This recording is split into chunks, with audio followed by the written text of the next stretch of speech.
नमस्कार दोस्तों, आप क्राइम तक देख रहे हैं। बात करते हैं इलाहाबाद हाईकोर्ट के एक ऐसे फैसले की जो चर्चा का विषय बना हुआ था। दरअसल इलाहाबाद हाईकोर्ट ने एक फैसला सुनाया था जिसमें कोर्ट ने कहा था, एक नाबालिग लड़की के साथ रेप की कोशिश के मामले को लेकर कोर्ट ने अजीबोगरीब तर्क दिए थे। यह कहा था कि स्तन पकड़ना रेप की कोशिश की कैटेगरी में नहीं आएगा। इसको लेकर काफी विवाद हुआ था और ऑब्वियसली इस जो फैसले की कई वकीलों ने भी निंदा की थी और ये कहा था ये किस तरह का फैसला है और किन हालातों में ये बात कही गई है। ये तमाम ऐसे सवाल खड़े हो गए थे। दरअसल अब इस मामले में सुप्रीम कोर्ट का एक फैसला आ गया है। सुप्रीम कोर्ट ने इस मामले में स्वतः संज्ञान लिया, कॉग्निजेंस खुद लिया और कहा कि इस तरह का फैसला देने की जरूरत नहीं थी। ये फैसला ये बताता है कि कहीं ना कहीं कुछ कमी रह गई। आपको पढ़ के पूरा बताता हूं जो सुप्रीम कोर्ट का फैसला है। हम सबको पता है 17 मार्च को एक विवादित फैसले में इलाहाबाद हाईकोर्ट ने टिप्पणी की थी। इसको लेकर अब सुप्रीम कोर्ट ने इस फैसले पर रोक लगा दी है। सुप्रीम कोर्ट ने यूपी सरकार और केंद्र सरकार को नोटिस भी जारी कर दिया है।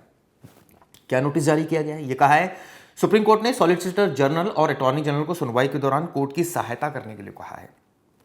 जस्टिस भूषण आर गवई ने सुनवाई के दौरान कहा कि हमें एक जज द्वारा ऐसे कठोर शब्दों के प्रयोग करने के लिए खेद है। आप सोचिए, उन्होंने खेद व्यक्त किया है सुप्रीम कोर्ट ने कि इस तरह के शब्दों का प्रयोग नहीं किया जाना चाहिए, क्योंकि जिस तरह से एक रेप की कोशिश हुई और उसको इस तरह से बोला गया कि स्तन पकड़ना जो है वो दबाना, वो कहीं ना कहीं रेप की कैटेगरी में नहीं आता, रेप की कोशिश की कैटेगरी में नहीं आता। ये बड़ा अजीबोगरीब फैसला था जिसको लेकर काफी विवाद हुआ था।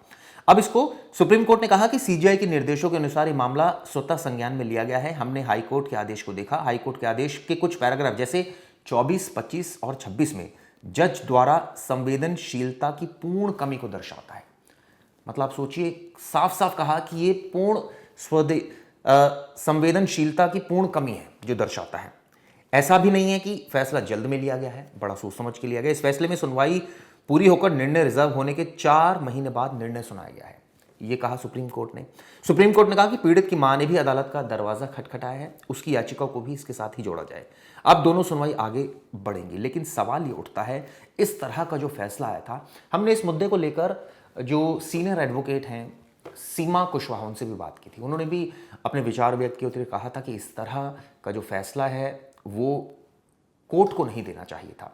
कम से कम ये सोचना चाहिए था कि जो ये पूरा वाकया है वो एक बहुत संवेदनशील वाकया है। एक लड़की के साथ रेप की कोशिश हुई और उसको लेकर इस तरह का जो बयान आया, ये जाहिर तौर पर कई सवाल खड़े करता है। मैं आपको वो एग्जैक्टली बताता हूं जो इलाहाबाद हाईकोर्ट का फैसला था। दरअसल ये पूरा जो वाकया था जिसमें हाईकोर्ट ने क्या कहा था वो आपको बताता हूं। दरअसल कहा था कि नाबालिग लड़की के ब्रेस्ट पकड़ना और उसके पाजामे के नाड़े को तोड़ना रेप या अटेम्प्ट टू रेप नहीं है, इस तरह की बात कही गई थी। जस्टिस जब सुनवाई हुई इस पूरे मामले की, कहा कि हाईकोर्ट के ऑर्डर में की गई कुछ टिप्पणियां पूरी तरह से असंवेदनशील हैं और अमानवीय नजर आती है। सुप्रीम कोर्ट ने नोटिस भी जारी किया है, कहा है कि बड़ा संगीन मामला है। दरअसल इलाहाबाद हाईकोर्ट ने क्या कहा था ये मैं आपको बताता हूं। किसी लड़की के निजी अंग पकड़ लेना, उसके पाजामे का नाड़ा तोड़ देना और जबरन उसे पुलिया के नीचे खींचने की कोशिश से रेप या अटेम्प्ट टू रेप का मामला नहीं बनता। ये बात कही थी इलाहाबाद हाईकोर्ट के जस्टिस है राम मनोहर नारायण मिश्रा ने।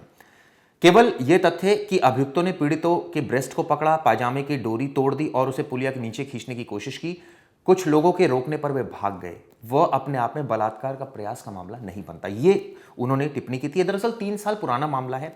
आपको बता दूं यूपी के कासगंज में मामला हुआ था जिसमें एक महिला ने 12 जनवरी 2022 को कोर्ट में एक शिकायत दर्ज कराई थी।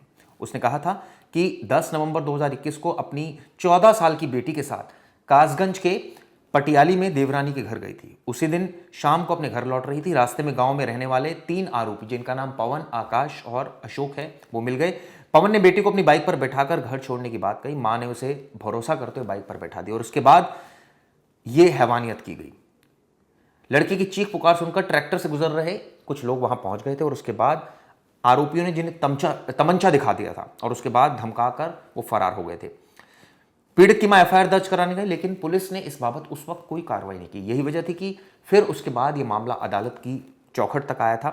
21 मार्च 2022 को कोर्ट ने आवेदन को शिकायत के रूप में मानकर मामले को आगे बढ़ा दिया था और इसके बाद मुकदमा दर्ज करने का आदेश दिया था आरोपी पवन और आकाश के खिलाफ। अब इसमें जब यह पूरा मामला प्रकाश में आया और इस तरह की बात कही गई इलाहाबाद हाई कोर्ट की तरफ से, उसको सुप्रीम कोर्ट ने बहुत सख्त टिप्पणी की। तो ऐसे में ये अपने आप में एक नज़ीर है, सुप्रीम कोर्ट ने जो स्वतः संज्ञान लिया है। ये एक तरह से कहा जाए कि महिलाओं के सम्मान को बरकरार रखा है। ये जो टिप्पणी की गई थी इलाहाबाद हाई कोर्ट द्वारा, ये बड़ी अजीब सी टिप्पणी थी और आज खुद सुप्रीम कोर्ट ने भी इस बात को मान लिया। ये साफ साफ कहा कि ये असंवेदनशील टिप्पणी थी, इसकी क्या जरूरत थी। ये तो एक तरह से कहा जाए कि अमानवीय टिप्पणी है। किसी की आप किसी बच्ची के साथ इस तरह की हरकत हो रही है और आप इस तरह की टिप्पणी कर रहे हैं, सोचिए। कैटेगरली सुप्रीम कोर्ट ने इसको डिनाई कर दिया। खैर, अब आगे इस मामले में नोटिस जारी किया गया है केंद्र सरकार को और यूपी सरकार को। वो इस बाबत जवाब दाखिल करेंगे कि इस केस में आगे क्या प्रगति हुई, क्या इस मामले में आगे आरोपियों को बेनिफिट मिलेगा, या फिर अब सुप्रीम कोर्ट के इंटरवीन करने के बाद नेचुरली ये माना जा रहा है कि सख्त कदम उठाया है सुप्रीम कोर्ट ने, सख्त टिप्पणी करी है, तो क्या आने वाले वक्त में आरोपियों के लिए संकट की बात होगी, ये देखने वाली बात होगी। इस पर मैं आगे भी वीडियो बनाऊंगा, आगे आपको बताऊंगा। लेकिन फिलहाल ये वीडियो आपको कैसी लगी दोस्तों, जरूर बताइएगा। शुक्रिया।